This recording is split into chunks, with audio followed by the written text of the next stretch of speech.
boa tarde a você que acompanha o Papo com Ela. Dados divulgados pelo Ministério do Trabalho apontam que no primeiro trimestre de 2024, o Brasil registrou 4,6 milhões de jovens entre 14 e 24 anos que não estudam e nem trabalham.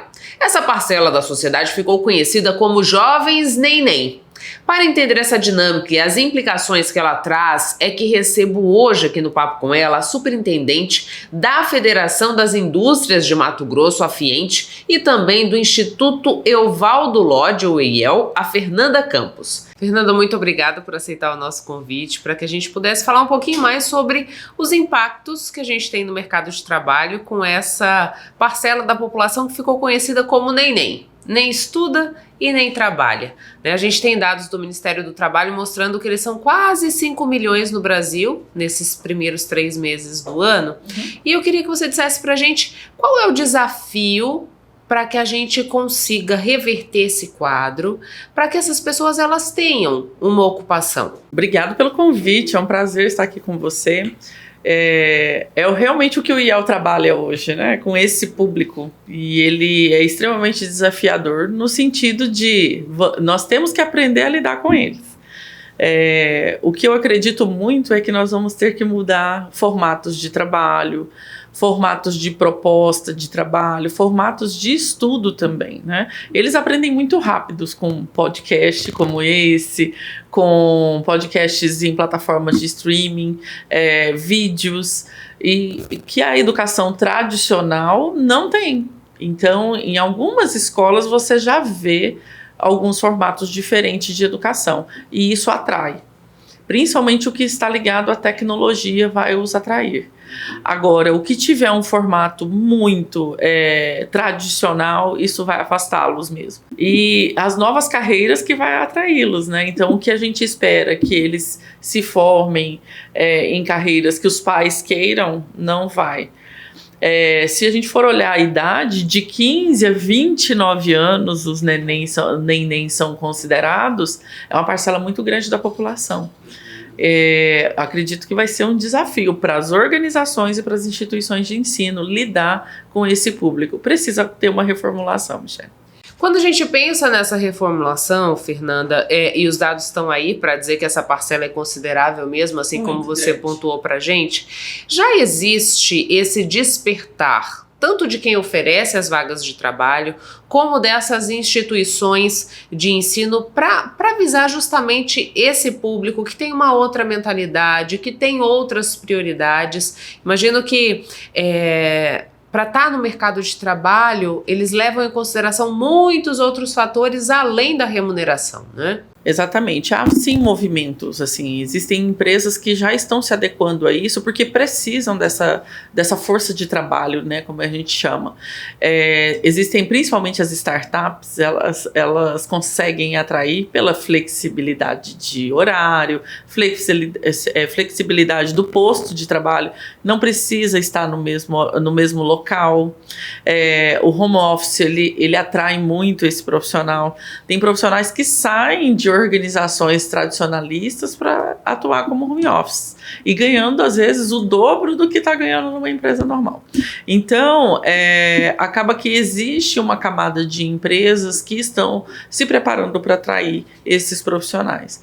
O Fórum Mundial do Trabalho, que cuida disso, ele sempre diz isso, né? Tem os 10 habilidades que os profissionais do futuro terão. E uma das coisas é a adaptabilidade muito grande, e nessa adaptabilidade, dentro dela está as flexibilidades. As flexibilidades são quanto menos controle, melhor, mas com uma responsabilidade de entrega. Eles têm a responsabilidade de entrega. Esses jovens não são jovens irresponsáveis. Eles gostam de dinheiro. Então eles sabem que eles precisam trabalhar, mas no formato deles. Eles não fazem questão de carteira assinada, eles não fazem questão de, olha, eu vou entrar às 8 e sair às 18. Tem jovens que estão trabalhando de madrugada e preferem para ter uma flexibilidade no dia a dia deles. E em outros lugares. Então, nós temos jovens que estão trabalhando para empresas internacionais, inclusive, aqui em Mato Grosso. Por quê? Porque eles já têm um domínio de uma segunda língua e isso os levam para esse tipo de empresa. Então, existe sim oportunidades, quem está preparado está aproveitando muito essas oportunidades.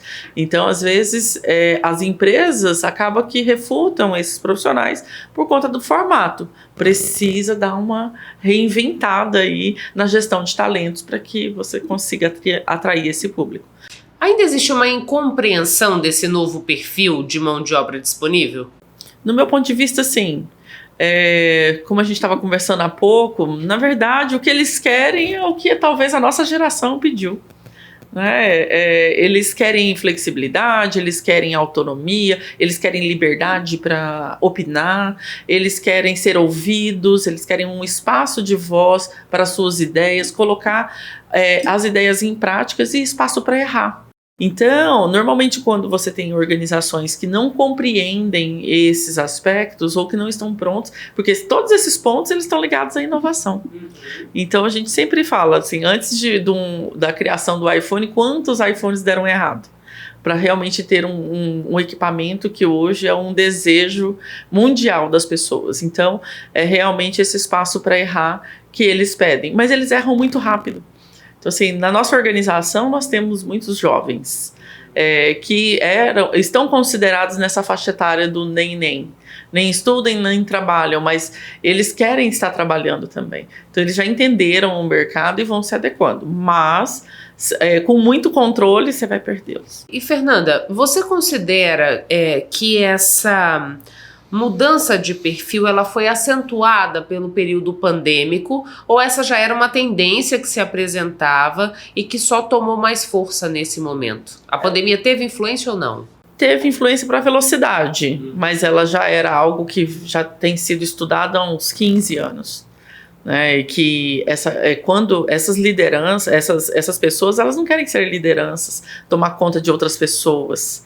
Então, acaba que a nossa geração, né, a milênio, ainda vai ficar muito tempo nas organizações. Né? Então, isso é uma tendência que vai acontecer, porque eles querem experimentar. Então, eles sim foram acelerados pela pandemia, principalmente nas ferramentas tecnológicas. Eles conhecem tudo, assim, e é muito bom tê-los nas organizações. É disruptivo tê-los, na verdade. Eles nos desafiam a pensar diferente. Eles levantam a mão e falam assim, enquanto não tiver voz, eu não vou abaixar minha mão. Então, assim, são de opinião e tudo. Mas eu te garanto, Michele, não estão falando bobagem, não estão querendo aparecer, não é isso. Eles querem um espaço de voz para tentar alguma coisa. Tenho que contribuir mesmo, né? Tenho que contribuir. Pensamento crítico, pensamento analítico, com habilidades tecnológicas incríveis. Então, é muito bom tê-los. É muito bom tê-los. A gente falava um pouquinho antes de começar a nossa conversa, que você falava assim, a nossa geração vai ser a última que vai saber completar a frase manda quem pode, obedece quem tem juízo. O que contribui para essa mudança de perfil no seu ver, Fernanda? Convivendo com essa geração neném, tendo essa percepção desse olhar crítico, dessa vontade de fazer a diferença, de contribuir, principalmente nessa visão disruptiva. O que constrói essa personalidade? Principalmente a quantidade de informação que eles têm acesso. Né? Eles, todos os dias, assim como eu e você também, e eles, né, conviveram com os pais reclamando dos chefes em casa todos os dias. Então a gente construiu essa crítica para eles, essa narrativa para eles. Meu chefe é um chato, não, meu chefe não entende nada. Então o que eles criaram? Eu não quero ter esse chefe. E nem ser esse chefe. E nem ser esse chefe. Então, o índice de chatice deles é muito baixo, né? Então, eles não querem isso para eles. E foram os nossos pais que construíram isso, né? Ou senão reclamando do trabalho. Não, lá é péssimo o ambiente de trabalho. Não, lá não tem condições nenhuma de trabalhar. Essas crianças cresceram ouvindo isso. Então, isso fez com que eles criassem uma mentalidade que, de fato, eles... Assim, olha, eu até concordo com as organizações que ela tem um papel na sociedade, mas eu não concordo com a forma, se for aquele perfil de chefe mesmo. Por isso que as organizações, elas têm feito o quê? Mudado e investido na capacitação de liderança. As lideranças hoje, elas precisam ter a habilidade de lidar com as gerações. Né, de entender, de ter esse papel, de falar assim, olha, não, peraí, eu tenho que saber lidar com os boomers, tenho que saber lidar com os millennials e com a X, Y, Z agora, né? Então, tem toda essa gama de gerações para lidar. E, na verdade, isso tudo no final das contas, Michele, chama gente. Então, um líder hoje de uma empresa tem que gostar de pessoas. Assim, que 50% do tempo dele é cuidando de pessoas e os outros 50% é pensando no que ele vai fazer para essas pessoas ficarem lá. E Fernanda, você disse pra gente, né? Hoje o desafio das lideranças é lidar com gente das mais variadas idades e das mais variadas gerações que experimentaram situações diferentes, né? E se adequaram a cada uma delas. Como fica a convivência dessa geração Z, que a gente está falando que são os nenéns, com essas demais gerações que estão no mesmo ambiente de trabalho? É uma relação que é tranquila? É uma relação que é conflituosa? Como que fica isso? Eu não diria que é conflituosa, mas eu também não falo que é tranquila. Ela é diferente e ela exige muito de quem está lá. Então, assim, eles são desafiadores? São. Para quem não tem outras habilidades, como paciência, tolerância alta e tudo, para poder ensiná-los o que às vezes a gente quer ensinar, porque às vezes a gente quer ensinar um monte de burocracia para eles. E não nos interessa. Isso não vai interessar para eles. Você, mas por que vocês não fazem assim? E aí eu falo assim, por que eu não pensei nisso a vida inteira? Então, assim, acaba que eles têm uma contribuição muito grande e exige mais das habilidades de soft skills das pessoas, né, que estão nas organizações e que são de gerações anteriores. Nós do IEL trabalhamos com jovens desde 16 anos, a partir de 16 anos. O sistema FENT lidar com jovens a partir de 14 anos, que são os aprendizes. Então, nós entendemos o que realmente eles precisam. E aí eu te falo, um elemento muito importante nas organizações, chamar a atenção plena. Nós estamos lidando, às vezes, assim, eu tenho jovens que sabem muito e que têm muitas oportunidades de se capacitar e de se qualificar, e eu também tenho jovens que a única oportunidade é essa que nós estamos dando. Então, assim, essa também é uma linha muito tênue que as lideranças empresariais precisam lidar. Hoje, a gente não está lutando só por isso. A gente está lutando por uma segurança psicológica deles, inclusive. Né? Em relação à sociedade, nós temos vários fatores que nós podemos perder esse jovem, como a criminalidade, por exemplo. E ter um desenvolvimento socioemocional é muito importante. Então, as empresas precisam estar preparadas, ter essa capacidade de desenvolvimento socioemocional para que atraia esses jovens. Estou falando de ter, além do apoio pedagógico, quando nós estamos em instituições de ensino, como Senai, SESI, IEL, mas também com desenvolvimento psicopedagogo. Ou seja, para eu acompanhar, para a pessoa se encontrar. É isso mesmo que ela quer fazer? Então, essa discussão, e hoje nós estamos nos preparando para isso. Para falar assim, ele entender a jornada que ele quer viver e apoiar da melhor forma. E assim nós termos eles do lado ali e não numa competição de que, eles não querem. Nós temos só no Senai 15 mil estudantes. 15 mil. Então, assim, falar que essa geração em Mato Grosso, aqui eu tô falando de Mato Grosso, falar que essa geração em Mato Grosso não quer nada, não é justo com eles. Eles querem sim. Só o IEL tem cerca de 1.200 estagiários, todos estudantes, remunerados dentro de organizações e dentro das indústrias. Entre outras instituições do Sistema S também, que tem profissionais jovens e atuando, estudando e trabalhando. Então, é claro que tem uma parcela que precisa ser conquistada para estar nas organizações empresariais, quanto também nas instituições de ensino. Sim, nós temos um dever de casa bem grande para fazer, mas quem entendeu e realmente já está seguindo esse caminho, as empresas estão se preparando para tê-los. Muito obrigada, Fernanda. Obrigada, foi um prazer. A gente vai a um breve intervalo comercial e volta já, não saia daí. Você Você já deve ter se deparado com algum site de aposta online navegando pela internet, não é mesmo? A expansão desse tipo de página tem causado um efeito colateral. Apostadores cada vez mais jovens compulsivos por jogos. Uma pesquisa feita pelo Datafolha mostra que o perfil mais frequente é de jovens do sexo masculino entre 16 e 34 anos. A média de gasto do brasileiro com esse tipo de atividade corresponde a 20% do salário mínimo e pode trazer consequências devastadoras. E é por isso que o Papo convidou para falar sobre o vício em jogos a doutora em psicanálise contemporânea, neuropsicóloga Andréa Ladislau. Andréa, muito obrigada por aceitar o nosso convite para que a gente pudesse discutir esse assunto que causa preocupação, que é essa questão da compulsão pelos jogos. A gente está vendo uma disseminação desses sites de aposta online e isso tem causado um reflexo, né? Queria que você pudesse falar para a gente um pouquinho sobre como se constrói esse vício que pode levar essa pessoa a se colocar em situações que são muito delicadas. Exatamente. Primeiro, agradecer o convite.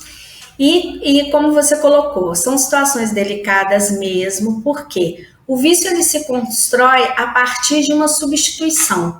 Muitas vezes é uma compulsão por algo, mas que se reflete numa falta de alguma coisa.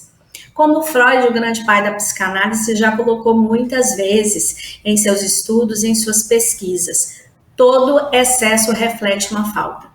Então, o indivíduo que muitas vezes vai para um vício é porque algo está lhe faltando inconscientemente. Às vezes ele nem sabe o que é, mas é alguma coisa que ele precisa preencher. E aí ele se pega a esse vício, pode ser o vício por jogos, que é a nossa grande pauta, mas pode ser um vício no álcool, no próprio cigarro, em drogas ilícitas, que fazem com que esse indivíduo comece a sentir um determinado prazer. Então é uma compulsão que vai ativar os seus neurônios, vai fomentar a produção do hormônio de sentimento do prazer, só que é óbvio que traz um aspecto muito prejudicial, que o próprio nome já diz, ficar viciado em algo. Todo excesso reflete uma falta e nada disso é bom. Então por isso que é tão importante a gente entender que gatilho fez esse indivíduo seguir por esse caminho e entrar nessa compulsão. Então é um estudo que a gente, profissional de saúde mental, precisa fazer para ajudar esse indivíduo a encontrar essa resposta e começar a diminuir essa compulsão. Andréa, dados recentes de uma pesquisa feita pelo Datafolha mostram que a gente tem principalmente o público jovem do sexo masculino enveredando por esse caminho das apostas online e comprometendo muitas vezes até 20% do salário mínimo, quando não mais, né? Eu queria que você dissesse pra gente, quando você diz assim, todo excesso esconde uma falta, em algum processo do desenvolvimento dessa juventude, porque a gente está falando aí de jovens de 16 a 34 anos, e que temos pelo menos 2 gerações envolvidas nesse processo, tem algo que a gente possa destacar que pode ser um motivo dessa falta que acaba sendo descontada no excesso dos jogos, por exemplo? Pode estar relacionada à própria insegurança ou a esse grande avanço tecnológico. A gente está falando de jogos online, né? A gente sabe que hoje a internet, as redes sociais propagam uma perfeição que nem sempre é tão perfeito assim. E o jovem, principalmente, ele tem o desejo do pertencimento, a necessidade de pertencer a alguma tribo. Isso faz parte do ser humano, é inerente a essa idade, que começa aí por volta dos 12 anos e vai até os seus 19, 20. Como a gente abre hoje a internet, né, que é uma grande vitrine, e tá lá, muitos famosos divulgando os jogos online, divulgam os enriquecimentos ilícitos, e aí pode começar de uma maneira despretensiosa, mas se ele estiver com algum tipo de desequilíbrio emocional, pode até nem saber ainda o que está causando isso nele. mas alguma carência, alguma fragilidade, alguma vulnerabilidade emocional que faz com que ele se agarre a alguma coisa para fugir de uma realidade que está oprimindo, seja o que for. Às vezes até uma situação financeira mesmo, que está o oprimindo, uma solidão, conflitos familiares. O que ele faz? Ele vai se apegar nessa questão dos jogos, vai entrar nesse mundo de cabeça e vai chegar uma hora que ele vai perceber que não consegue mais sair.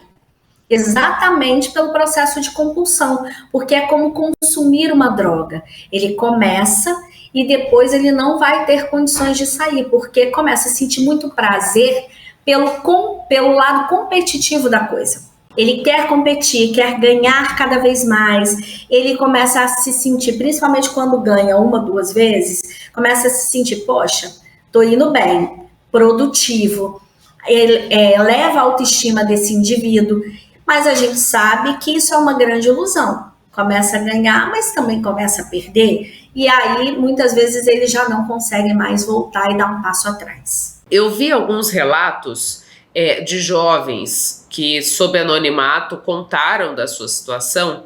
Então, assim, nós temos pais que afastaram-se dos filhos, nós temos casos de pessoas que foram buscar recursos com agiotas para continuarem jogando, né? Nós temos relatos de pessoas que se isolaram dessa socialização para mergulhar de cabeça nessa prática das apostas online. Queria que você falasse um pouco mais para a gente, Andréa, quais são as implicações dessa compulsão, desse vício, nessa construção diária mesmo, nessa relação, seja profissional, seja familiar, seja de amizades. Esse tipo de comportamento disfuncional, ele vai afetar vários setores da vida de um indivíduo que se vê num processo compulsivo.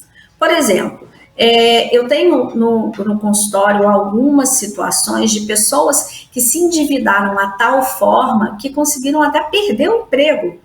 Por quê? Porque fizeram empréstimo consignado, que é aquele empréstimo que você desconta no salário, compensar as perdas que ele estava tendo financeiramente, a ponto do RH perceber uma atividade disfuncional, uma atividade desequilibrada dessa pessoa. Quando ele começa a perder muito, ele fica muito inseguro, pode ter alguns processos também físicos e fisiológicos e emocionais relacionados a essa compulsão, que é uma irritabilidade, começa a se isolar, como você mesmo falou, limita suas ações sociais por conta da vergonha, porque ele começa também a ficar sem dinheiro, porque ele começa a não querer dar explicação. Às vezes as pessoas começam a perceber que ele está muito isolado, mas ele não quer dar muita explicação daquilo, então prefere se isolar. É uma pessoa que tem uma atividade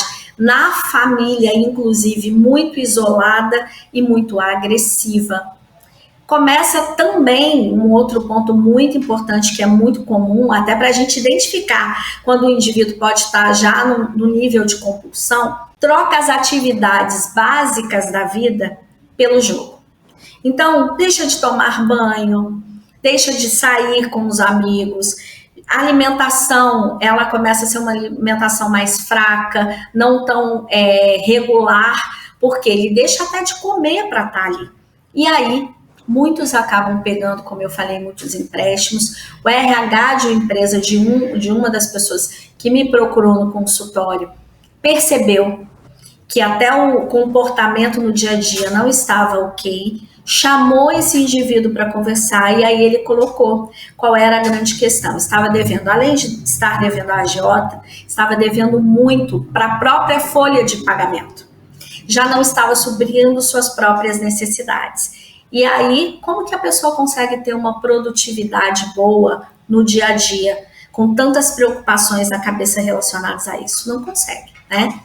Então, é importante a gente estar atento à mudança de comportamento. O ser humano nos dá sinais e a gente precisa perceber, até para conseguir ajudar, fazendo uma escutativa, permitir que essa pessoa coloque para fora o que ela está sentindo, o que está acontecendo. Por quê? Tem saída? A grande pergunta que me fazem. Eu consigo largar um vício? Sim.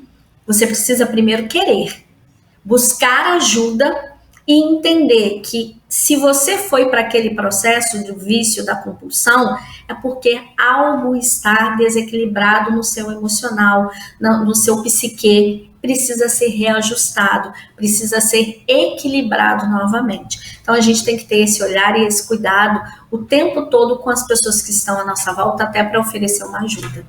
André, você citou um fato que eu queria que a gente pudesse falar um pouquinho mais, né? Você disse assim, as pessoas me perguntam, tem como sair do vício? Eu digo, tem, né?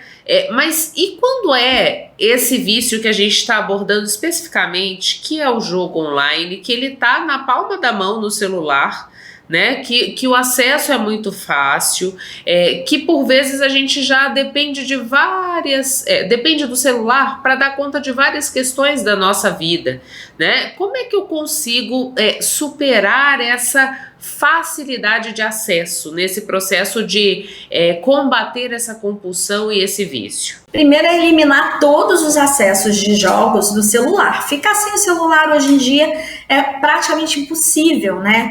A gente fica e necessita do celular o tempo todo.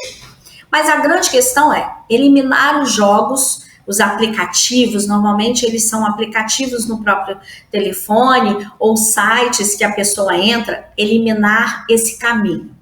Segunda coisa precisa criar uma rotina para a sua vida. Normalmente a pessoa que vai para um vício, para uma compulsão, ela não tem rotina, ela não tem planejamento.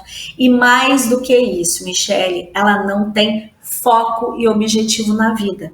Ela pode estar perdida com essa falta de propósito, inclusive. Então precisa entender o que eu estou buscando para mim, onde eu quero chegar, encontrar um objetivo para se agarrar. Segunda coisa, criar um planejamento, uma rotina na sua vida, da hora que você vai acordar, a hora que vai se deitar.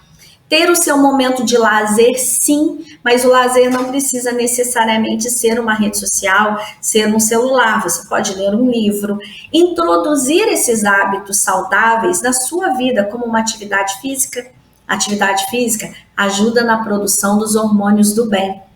Hormônios do bem que trazem o bem-estar, fazem você ter uma elevação da sua autoestima. Então é muito importante ter uma atividade física regular, socializar com os amigos, conversar com as pessoas também é muito bom. Ver um filme, eu costumo falar muito para os meus pacientes, já viu um filme sozinho? Já viu como é bom assistir um filme e ouvir a sua própria voz, dialogar com você mesmo? Isso é muito importante. Então, eu acho que a pessoa precisa querer mudar. Mas mais do que isso, reprogramar a sua vida, reprogramar os seus objetivos e as suas necessidades. E se aproximar mais do que é simples. Conversar com o familiar, conversar com o filho, com o marido, com a esposa, com amigos, praticar atividades, como eu falei, físicas, e aí ela vai conseguir substituir essa utilização pelo celular e por jogos. Você disse pra gente que o ser humano ele dá sinais quando algo não vai bem, e um deles é esse processo de isolamento quando eu estou na compulsão por jogos, né? Existem outras situações que devem ser observadas, Andréa? Eu digo principalmente quando a gente pensa nesse público adolescente, porque eles vivem uma outra dinâmica que por vezes não é a mesma que a gente já vivenciou, né? Então o que precisa estar assim na ponta da língua, digamos assim, para que eu tenha essa condição de discernir se ali existe um problema ou não? Primeira coisa, eu acho que é a gente trazer para o nosso ambiente o diálogo. Por quê? Eu acho que isso está faltando muito nas famílias, e eu vejo isso muito no consultório. A gente precisa ouvir mais os nossos filhos, permitir que eles se expressem, porque a adolescência já é uma fase da vida que já dificulta um pouco esse diálogo, né? Eles começam a ter uma necessidade muito grande de desbravar o mundo, e aí entendem assim, não, meus pais já estão ultrapassados, eu sei das novidades que a vida está trazendo, e aí eles começam até a isolar um pouquinho da família. Então Então, trazer o seu filho para próximo, ouvir mais, permitir que ele coloque suas necessidades, coloque suas fragilidades. Eu sei que não é fácil, mas a gente precisa dar essa abertura. Então, acho que tudo começa do diálogo. Começar a introduzir nele essa aproximação maior com os próprios familiares, com quem está mais perto, com os amigos, e perceber assim, meu filho socializa mais ou meu filho se isola mais. Ele fica mais tempo dentro do quarto, ele fica mais tempo conectado, ele sofre quando não está conectado. Isso é um sinal muito importante. Quando a gente percebe que o filho começa a ficar irritado, estressado, porque ele não está conectado.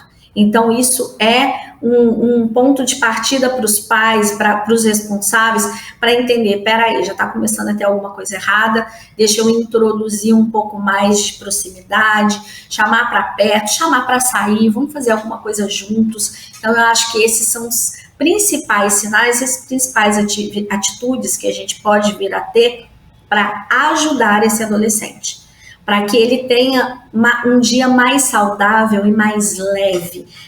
E entendam, gente, nós não vamos conseguir eliminar a tecnologia. Ela é ótima, ela é necessária, só que, de novo, todo excesso reflete uma falta. A gente só não pode substituir tudo na nossa vida pela tecnologia. Andréia, muito obrigada pelas informações aqui no Papo. Obrigada a vocês, um grande abraço. Intervalo e a gente volta já já. Sabe todo esse conteúdo que a gente produz aqui no Papo com Ela? Ele fica disponível também no YouTube para que você possa ver e rever sempre que quiser. Para isso, eu te faço um convite, venha fazer parte do nosso canal. Você ainda não está inscrito ou inscrita? Então fica o meu convite, inscreva-se, porque assim você não perde nenhum assunto do Papo. A goiana Soelma Aparecida da Silva chegou a Cuiabá há 30 anos e decidiu ser empreendedora no ramo da alimentação. Hoje, ela abriu as portas do Quintal do Boa, o restaurante que toca no bairro Boa Esperança, para contar ao Papo com Ela um pouco da sua história. Há cerca de 30 anos, a goiana Soelma Aparecida, conhecida como Sol, viajou para Cuiabá planejando ficar 15 dias para visitar sua avó. No entanto, ela acabou permanecendo na cidade. Hoje, seu quintal se transformou em fonte de renda com a criação do restaurante Quintal do Boa, localizado no bairro Boa Esperança. Trabalhei como empregada doméstica há 23 anos, inclusive uma profissão que eu tenho muito orgulho. E há 10 anos resolvi montar o Quintal do Boa. Mas era somente delivery. Na verdade, eu e meu filho saímos para fazer entrega. O restaurante só abre sábado, domingo e feriados, porque eu trabalhava como empregada doméstica e nas minhas folgas eu montei restaurante. E há 4 anos, mais ou menos, meu patrão faleceu. E aí eu continuei. Mas continuo no mesmo sistema de atender somente nos finais de semana, abrir as portas totalmente. E nisso nós já estamos há 10 anos. Hoje eu tenho uma equipe com 11 pessoas, graças a Deus, né? E nós fazíamos entrega a pé, porque a gente não tinha carro, então meu filho e eu saíamos com a panela na rua para fazer a entrega. O empreendedorismo tem crescido em Mato Grosso e para a Sol, essa realidade não foi diferente. Na verdade era para dar uma melhorada na renda, né? Porque eu, mãe solteira, os filhos ainda eram menores, e então assim, tinha um salário como doméstica, mas eu fazia faxina. Aí eu resolvi comer, eu gosto muito de cozinhar, desde os meus 9 anos eu cozinho em casa. E cozinhar para mim é algo assim, eu me descobri na cozinha. Hoje, se eu com 52 anos, eu sou uma mulher realizada, profissionalmente. Então isso foi para eu aumentar a renda. E hoje é a renda principal. Nossa, hoje é o restaurante. Fazemos encomendas, atendemos na casa, atendemos eventos. E foi por isso. Começando com apenas 5 quilos de arroz, 1 quilo de frango e 1 quilo de costelinha de porco, hoje o Quintal do Boa serve diferentes pratos típicos da cidade. Foi crescendo aos poucos, né? O pessoal fala, gente, eu comecei com um frango, 1 quilo de costelinha, 1 quilo de carne seca, 1 quilo... E hoje nós temos aqui um cardápio bem variado. E nosso principal aqui, Maria Isabel, costelinha de porco com arroz, galinhada. Aí temos o peixe frito, pintado frito, os estrogonofes, temos pratos vegetarianos.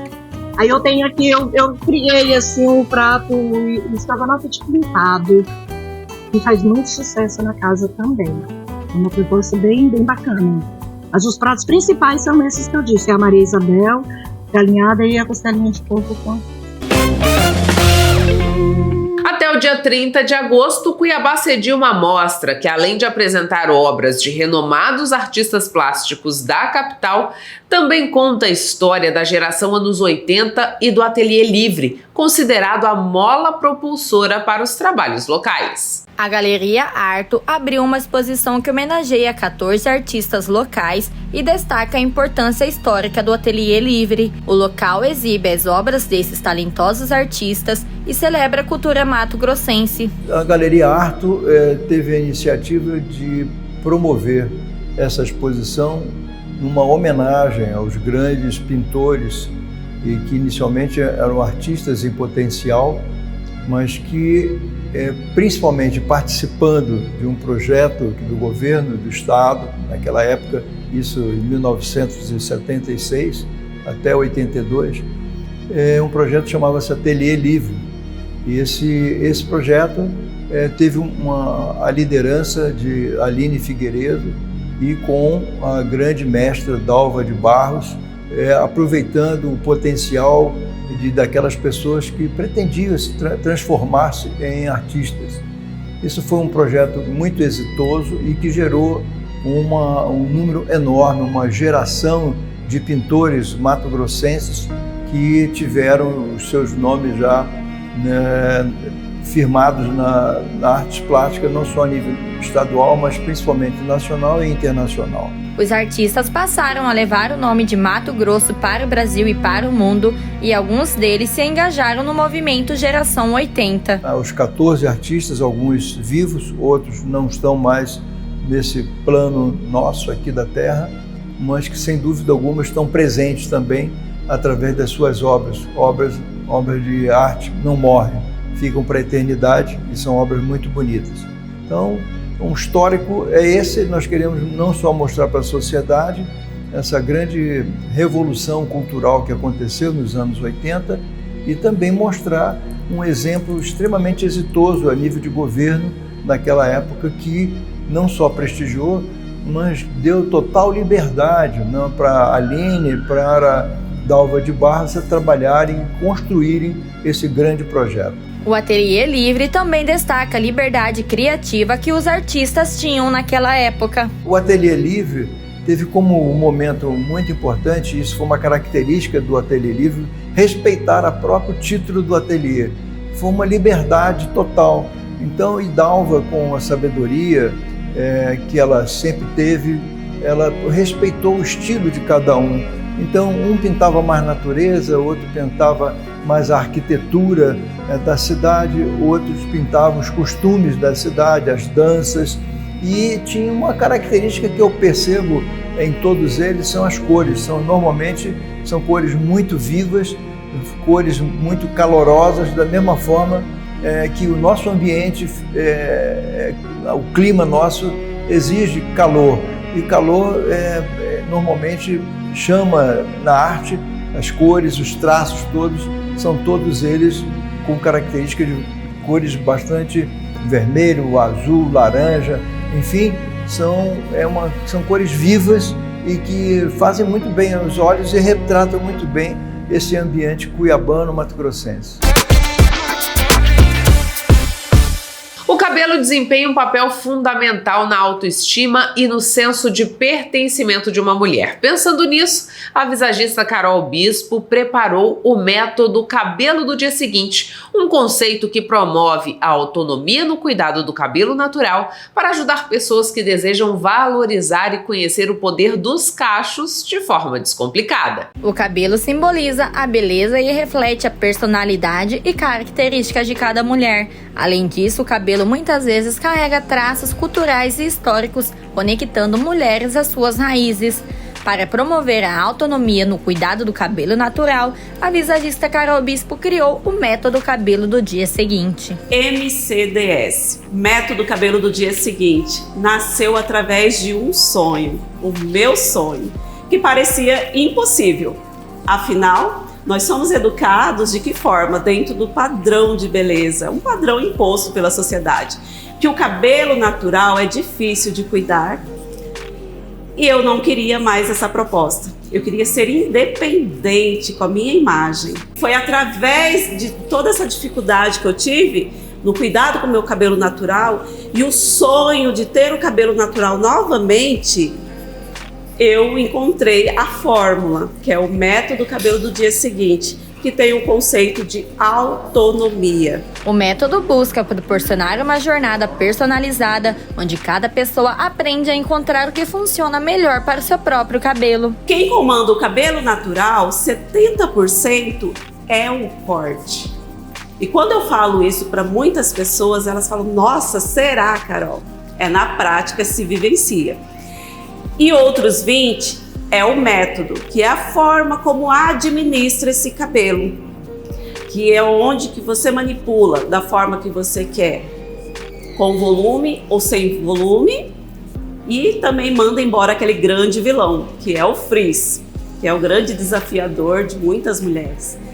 Depois, 5% é os produtos, e outros 5% são os acessórios, que é a fronha de cetim, touca de cetim, a toalha 100% algodão, que faz toda a diferença na finalização. O método foi desenvolvido para ajudar as pessoas que desejam valorizar sua beleza natural e conhecer seu poder de forma descomplicada, além de elevar a autoestima ao se deparar com seu novo semblante. Esse método me trouxe muita praticidade para o dia a dia, principalmente me ajudou a identificar o que eu quero passar enquanto pessoa, enquanto mulher, enquanto empresária.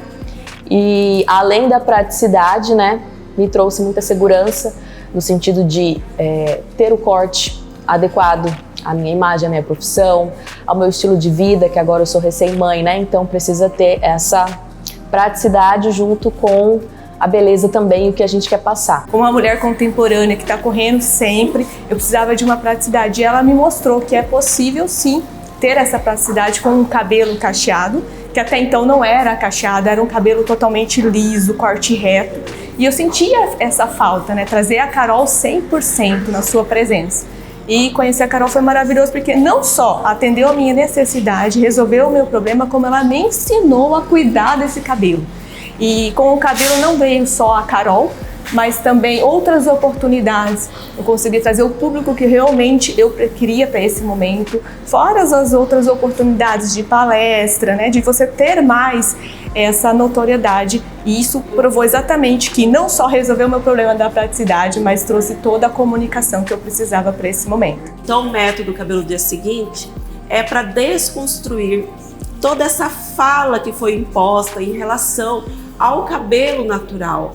É um processo de autoconhecimento. Antes do método, eu tinha essa tendência de seguir os cortes da moda, as tendências do cabelo, né, do ano.